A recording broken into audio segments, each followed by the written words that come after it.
Mensagem do céu. Começamos a falar de uma determinada coisa, acaba puxando outra coisa. Ontem nós fizemos um aconselhamento, você que não estava com a antena aqui da Rádio AME no ar, eu vou passar de volta esse aconselhamento, um aconselhamento muito importante. É como eu devo pedir perdão dos meus pecados, não é? Qual o modo, qual as referências bíblicas que me ensinam como é que eu peço perdão dos meus pecados, um aconselhamento muito importante. E aí veio outra pergunta para mim, em consequência desse aconselhamento de ontem, e perguntando se o perdão é condicional. Muito interessante a pergunta, se o perdão é condicional ou não, né? Nós temos um poder divino de perdoar pecados, querido meu, querida minha, não é? É uma coisa complicadíssima, mas eu e você podemos perdoar pecados. Você já percebeu isso nas Escrituras? Não percebeu? Não sabe que você tem poder de perdoar pecados? Pois é, você e eu temos uma centelha divina, não é? Aliás, Yeshua disse, sois Deus e sois todos filhos do Altíssimo. Nós temos várias atribuições divinas. Uma delas é que nós temos o poder de perdoar pecados, não é? E esse poder nós temos de aprender a exercer, não é? Olha só, querido meu, querida minha, que coisa impressionante. Quando você estiver orando, se tendes alguma coisa contra alguém, perdoai, para que vosso Pai Celestial vos perdoe as vossas ofensas. Então, meu querido, minha querida, olha só, o perdão realmente é condicional. Em que sentido que ele é condicional? Se você não perdoar os pecados das pessoas que te ofenderam, o Pai Celestial também não perdoará os seus pecados. Então é complicadíssimo isso, não é? Porque à medida que você mede, você vai ser medido. Olha só, Mateus 7,1: não julgueis para não serdes julgados, pois com critérios que julgardes também sereis julgados, e com a medida com que tiverdes medido, vos medirão também. Então é complicadíssimo, não é, querido meu, querida minha? Olha só, é complicadíssimo você compreender que você tem todo esse poder dentro de você, o poder de perdoar o pecado de uma pessoa na sua vida, e você não exerce. E você vai ser cobrado disso, claro, porque quando você for orar, o Senhor também não tem comprometimento com você de te perdoar os teus pecados, se você não exercer a autoridade divina que você tem de perdoar os pecados dos outros. Você sabia disso? Nunca pensou assim, querido meu, querida minha, não é? Nunca foi levado a uma reflexão que você tem um exercício da ação divina do perdão? Não pensou? Pois então hoje é dia de você, aleluia, a presença do Pai, como eu amo quando Ele vem aqui e ouve também o programa e se alegra, não é? Meus queridos, é claro que você tem esse poder do alto de perdoar os pecados, não é? Eu sempre gosto de usar exemplos como o do Renato, não é? Se o Renato foi capaz de perdoar a genitora dele, que inseriu tantas coisas nos olhos dele ao ponto do meu filho ficar com catarata nos 2 olhos, teve tantas fraturas no corpo que eu não sou capaz hoje de saber a quantidade de fraturas que meu filho teve. Ele teve o abdômen aberto a pontapés, perdeu o baço a pontapés, queridos, não é uma criança, não é? Teve a arcada superior arrancada com chave de fino em brasa, orelha e língua cortadas com tesoura. Queridos, se ele teve a condição divina, aleluia, uremaia, aleluia, Senhor, se ele teve a condição divina de exercer o perdão sobre essa genitora, quanto mais eu e você, querido meu, querida minha. Honestamente, amados, honestamente, nós precisamos de conversão todos os dias da nossa vida, meus amados. Olha só, Mateus 18:21 diz o seguinte, olha só: então Kefa, Pedro, aproximou-se e lhe perguntou: Senhor, até quantas vezes o meu irmão pecará contra mim para que eu lhe perdoe? Até 7 vezes, perguntou ele, não é? Até 7 vezes? Respondeu Yeshua: não, eu lhe digo que não até 7 vezes, mas até 70 vezes 7. A parábola do credor incompassivo, ele fala justamente sobre isso, querido meu, querida minha. Mateus 18, 23. Por isso o reino do céu é semelhante a um rei que resolveu ajustar contas com seus servos e, passando a fazê-lo, trouxeram-lhe um que lhe devia 10.000 talentos. E, não tendo ele com que pagar, ordenou o Senhor que fosse vendido ele, a mulher, os filhos e tudo quanto ele possuía para pagar a dívida. Querido meu, querida minha, quando você está em dívida, você engloba a sua família, viu, queridos? Vamos supor, vamos explicar essa situação. Você tem um líder, por exemplo, um roche dentro da sua casa. Ele está numa situação de pecado, vamos supor. Ele está devendo ser perdoado, se redimir perante outra pessoa. Ele traz essa maldição sobre a sua esposa, sobre os seus filhos, querido meu, querida minha. Lembre-se de Cora, não é? Você conhece como Coré, mas você se lembra de que o Eterno pediu para se afastar da casa deles, porque toda a família iria pagar por essa situação. Você se lembra daquele homem que roubou o ouro lá e tudo escondeu com uma capa dentro da sua casa? Não é? Você, esposa, que vê o seu marido que está em pecado, meu amado, minha amada, não é?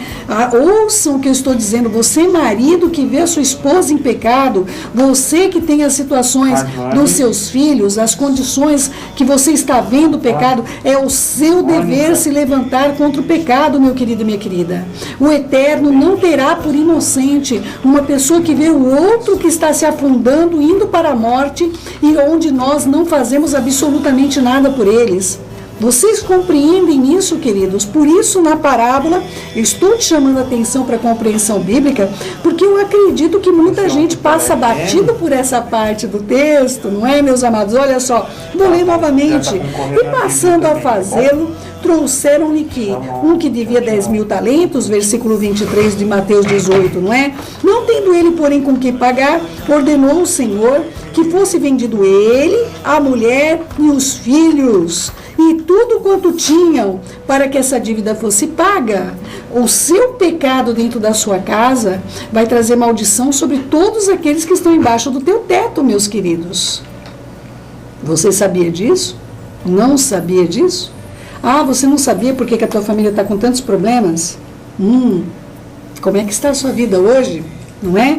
Vamos continuando. Então o servo, prostrando-se reverentemente, que é importantíssimo isso, que a pessoa se arrependa dos seus maus caminhos, reconheça a sua dívida e rogou: se paciente comigo e tudo eu te pagarei, não é? Olha só que coisa impressionante isso, não é? Olha, e tudo, e o versículo 27, e o senhor daquele servo, compadecido, mandou embora e perdoou-lhe a dívida. Saindo ele, porém, encontrou um dos seus conservos que lhe devia 100 denários. E agarrando, sufocava, dizendo: pague-me o que me deves, pague-me o que me deves. Então o seu conservo, caindo-lhe aos pés, lhe implorava: se paciente comigo, eu te pagarei. Ele, entretanto, não quis. Antes lançou na prisão até que se saldasse a dívida. Quando a dívida é pessoal, a dívida é um pecado meu para com o meu irmão, essa dívida não abastece a minha família, queridos. Vocês compreendem a diferença de relacionamento? Quando eu estou em pecado, por exemplo, o pai de família que está em adultério, ele amaldiçoa toda a sua família, não é? Olha como ele envolveu gente ao redor desse seu pecado. Por isso que existem pecados que não é para a morte, queridos. Um dia eu tenho de pregar aqui, na verdade, pegar esses textos e trazer para você a diferença entre pecados e pecados. Há pecados que não é para a morte. Por esse eu posso interceder por você. Mas pecados para a morte, querido meu, querida minha, só você pode se resolver com o Eterno, como Davi o fez. Não é? Vamos continuando, querido meu, querida minha. Olha só. Entretanto, ele não quis, versículo 30, indo-se, o lançou na prisão até que saldasse a dívida. Vendo seus companheiros, queridos, o que você faz, você tem pessoas que veem o que você está fazendo. Quem vai levar o conhecimento do Eterno os seus pecados, meus queridos, não é vocês. Quem leva é os outros, viu, queridos? Quem vai levar o conhecimento dos teus pecados perante o Eterno não é você, viu, meus amados? Olha só. Vendo seus companheiros o que havia passado, entristeceram-se muito E então contaram ao seu Senhor. As pessoas oraram: Senhor, olha que injustiça está acontecendo. Senhor, aquela pessoa lá que o Senhor derramou o sangue do teu filho no madeiro, essa pessoa está com o coração endurecido e maltratando um irmão meu. Oh, é verdade, meu querido, minha querida. Cuidado, corações dos justos. O justo tem que se levantar pela justiça. Não importa o que aconteça. Tem de levar ao conhecimento do Todo-Poderoso todas as questões, não é? Olha só. Então o Senhor, chamando, disse, versículo 32, servo malvado, eu perdoei toda aquela dívida imensa, porque você me suplicou, mas não devia tu também igualmente se compadecer do seu conservo, como também me compadeci de ti? Indignando-se o seu Senhor, o entregou aos verdugos. Essa coisa é cruel, queridos. Eu vou explicar o que é que está na mão dos verdugos, você já vai entender. Até que lhe pagasse toda a dívida. Assim também o meu Pai Celeste vos fará, se do íntimo não perdoardes cada um seu irmão.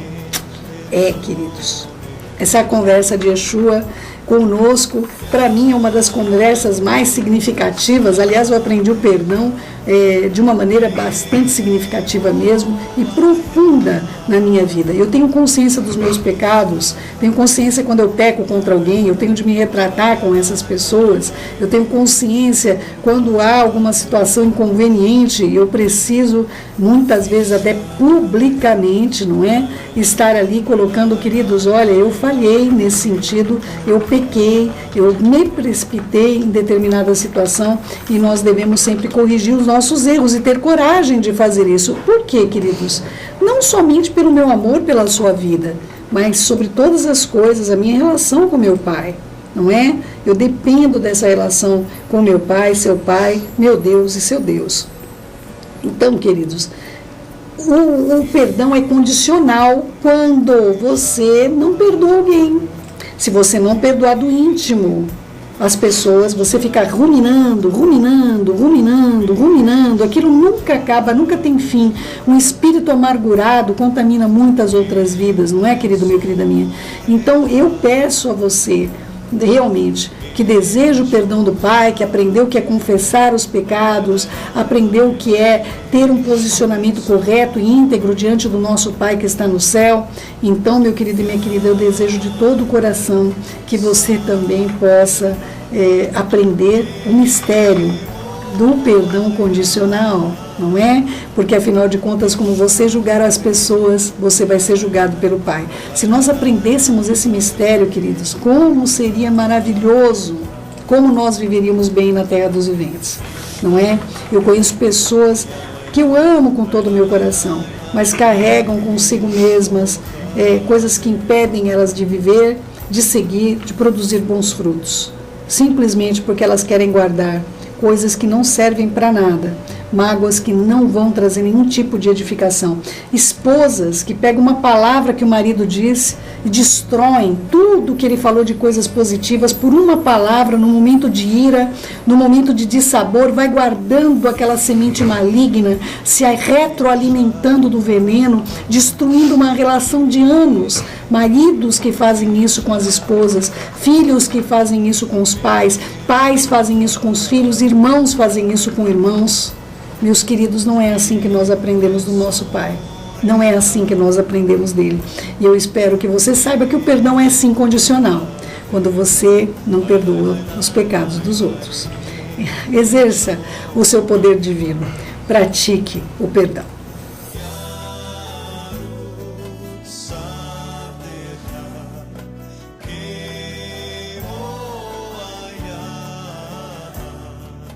Ishtar